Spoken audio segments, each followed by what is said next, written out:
Antes de que la fantasía se volviera una moda pasajera, hubo una película que nos recordó que los mundos imaginarios podían sentirse reales y eternos.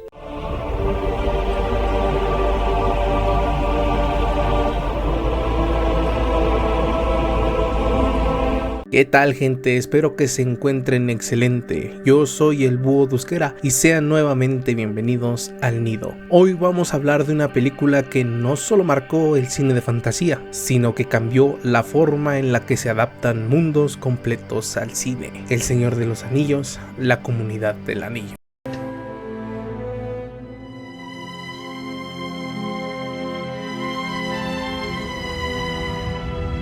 Hablar del Señor de los Anillos, la Comunidad del Anillo, no es hablar solo de una película, es hablar del inicio de un viaje que en su momento nadie sabía si iba a funcionar. Incluso el estudio New Line Cinema se estaba jugando su propia existencia. Nadie quería financiar 3 películas al mismo tiempo. Fue un salto al vacío donde Peter Jackson no solo arriesgó su carrera, sino el futuro de cientos de artistas en Nueva Zelanda. Si el prólogo de Galadriel no convencía al público, en los primeros 5 minutos, el cine de fantasía habría muerto por décadas. Hoy vemos esta trilogía como algo legendario, pero cuando se anunció adaptar El Señor de los Anillos, el cine era una locura. Durante años se creyó que estas historias simplemente no podían adaptarse. Estamos hablando de un mundo enorme, con razas distintas, lenguajes propios, mapas, canciones, historia antigua y mitología completa. El miedo se podía oler en el aire, miedo a que simplificaran el mundo, miedo a que cambiaran personajes, miedo a que la historia perdiera su esencia. Y ese miedo no era exagerado, porque ya había pasado antes con otras adaptaciones de fantasía. Por ejemplo, el fracaso de Dungeons and Dragons en el año 2000. Solo un año antes de la película de Peter Jackson salió la película de Calabozos y Dragones, y como siempre fue un desastre total. Los efectos especiales se veían mal, la historia era ridícula y las actuaciones se sentían como una parodia. Ese era el estándar de la fantasía en ese momento,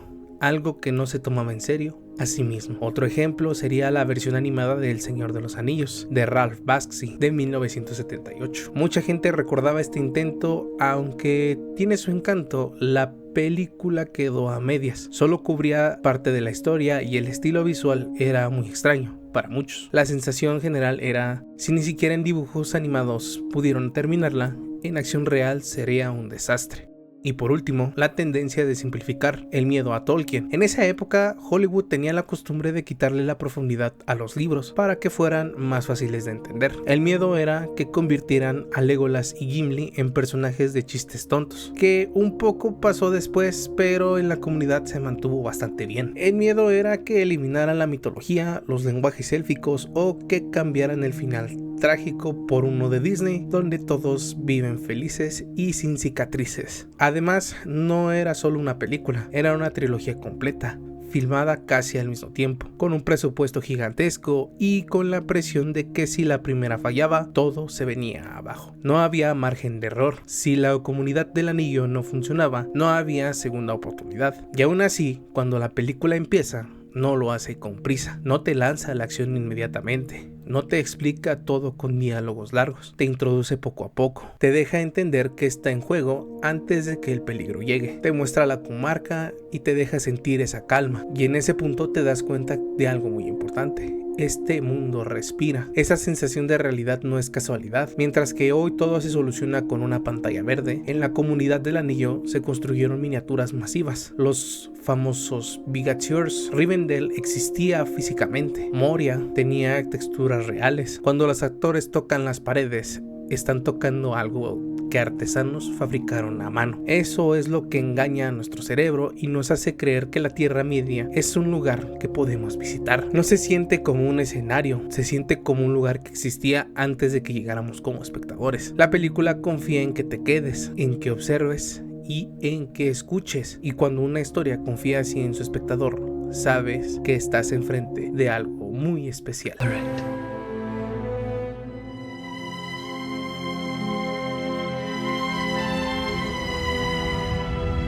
Una de las cosas más importantes del Señor de los Anillos, la Comunidad del Anillo, es que la Tierra Media no se siente como un escenario, no se siente como un lugar construido solo para que los personajes pasen por ahí, se siente como un mundo que ya existía antes de que empezara la historia y que va a seguir existiendo cuando las cámaras se apaguen. Y eso es algo muy difícil de lograr en el cine. Cada región que visitamos tiene identidad, tiene cultura y tiene peso narrativo. La comarca no es solo un lugar bonito, la comarca representa paz, rutina y hogar. Es un sitio donde la vida es simple, donde la gente se preocupa más por una buena comida que por el destino del mundo, y por eso funciona tan bien como punto de partida. Cuando salimos de la comarca, no solo dejamos un lugar, dejamos una forma de vida. Luego llegamos a Rivendell. Y Rivendell no se siente como un castillo más, se siente como un lugar antiguo, sabio, donde el tiempo pasa diferente. Ahí entiendes que el mundo es mucho más grande y mucho más viejo de lo que Frodo imaginaba. Y luego está Moria. Moria es completamente distinta, no transmite aventura, no transmite esperanza, transmite pérdida. Es un lugar que alguna vez fue grandioso y ahora solo conserva ecos de lo que fue. Caminar por Moria se siente incómodo, pesado, como si el propio lugar te estuviera advirtiendo que no deberías estar ahí.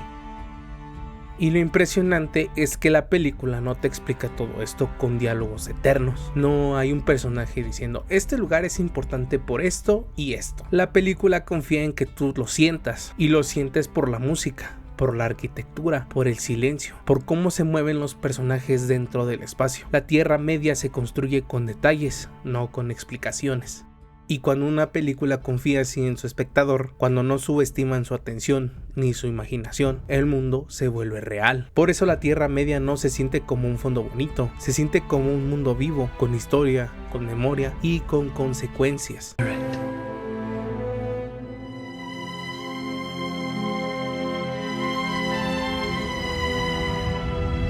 Algo que hace tan especial al Señor de los Anillos es que sus personajes no son héroes tradicionales, y el mejor ejemplo de eso es Frodo Bolsón. Frodo no es fuerte, no es un gran guerrero, no es valiente en el sentido de la fantasía, no gana batallas y no lidera ejércitos. Es alguien común como tú o yo, cargando algo que honestamente nadie debería cargar. Y eso cambia por completo cómo se siente el viaje, porque no estás viendo a un héroe invencible enfrentando el mal, estás viendo a una persona pequeña, frágil, intentando resistir algo que lo supera, y eso lo hace más humano. Pero Frodo no está solo, la comunidad no está formada por elegidos perfectos, está formada por personajes rotos, distintos y complementarios. Aragorn no busca el poder, huye de él. Boromir quiere hacer lo correcto, pero no puede resistirse a la tentación.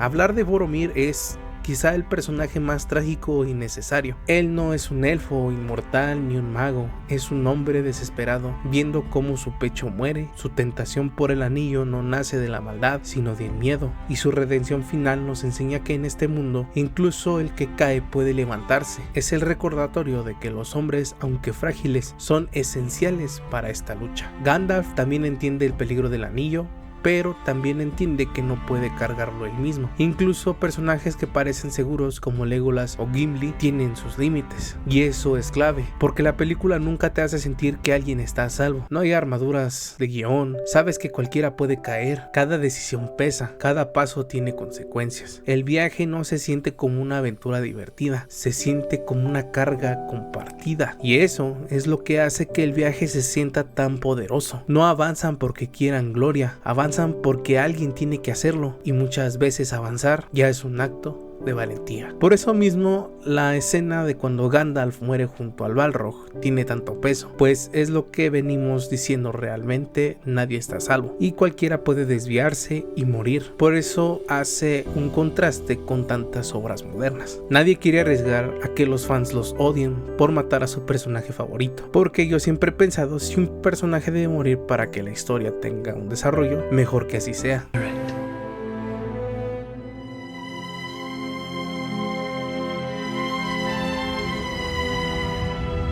Algo que eleva muchísimo El Señor de los Anillos es su música, porque la música aquí no solo acompaña la historia, la música la narra. Desde los primeros minutos entiendes que no estás viendo una película común, estás escuchando una leyenda.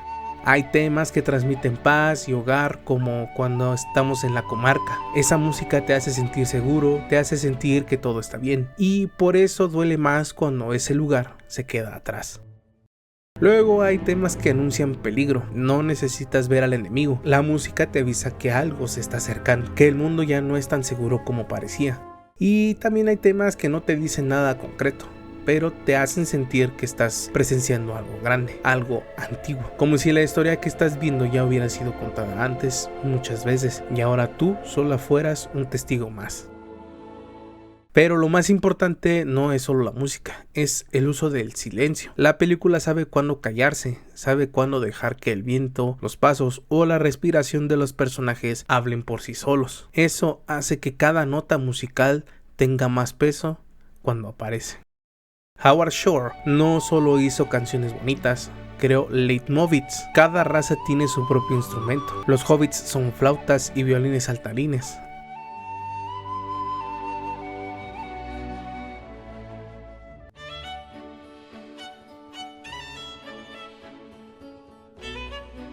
El anillo es un coro inquietante que parece susurrarte al oído. La música es un personaje más que evoluciona. Cuando la comunidad se separa, los temas musicales también se rompen y se mezclan. Es una narrativa sonora perfecta. La música, el ritmo y los silencios trabajan juntos. No te empujan a sentir algo, te dejan sentirlo. Por eso la película se siente como una historia contada junto al fuego. Con calma, con respeto y con tiempo. No tiene prisa porque sabe que lo que está contando vale la pena escucharse.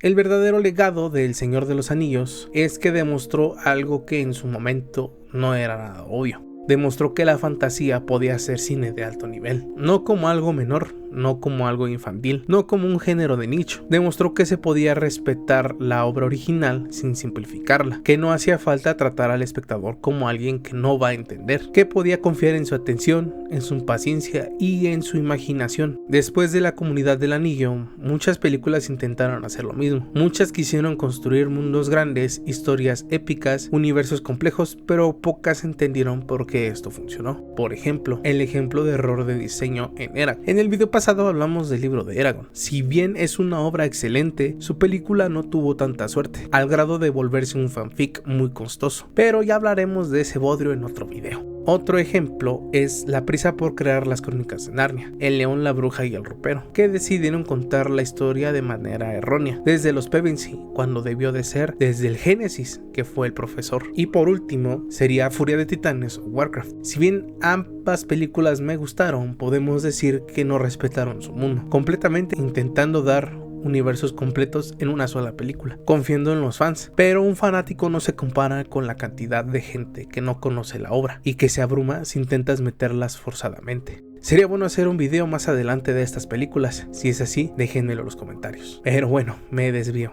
Así que continuemos. La Comunidad del Anillo no funcionó solo por el presupuesto, no funcionó solo por los efectos especiales, funcionó porque había respeto por las historias, los personajes, por el mundo y por su autor. La película no trató de modernizar la fantasía, no trató de hacerla cool, la trató con seriedad, como si fuera una leyenda antigua que merecía ser contada con cuidado.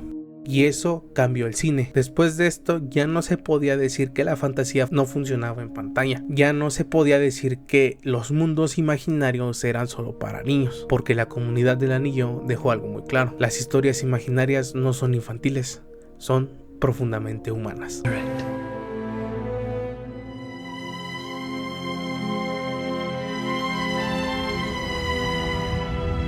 En conclusión, para mí, El Señor de los Anillos, La Comunidad del Anillo, no es solo el inicio de una trilogía, es una lección de cómo construir un mundo sin apresurarlo, de cómo respetar una historia sin tener que explicarlo todo y de cómo confiar en el espectador. La película no siente la necesidad de ir rápido, no siente la necesidad de gritar, no necesita estar recordándote todo el tiempo que es importante. Sabe exactamente lo que es y por eso se permite avanzar con calma. te deja observar, te deja escuchar, te deja entrar en el mundo a tu propio ritmo. Y eso hoy es muy raro. Vivimos rodeados de historias que tienen miedo al silencio, miedo a que el espectador se distraiga. A veces en el nido me pongo a pensar si volveremos a ver algo así, una obra que no te pida likes cada 5 minutos, sino que te pida tu atención, porque al final las grandes historias no se consumen, se habitan. Por eso la comunidad del anillo no tiene ese miedo, confía en su historia, en su mundo, en que si te quedas, el viaje va a valer la pena.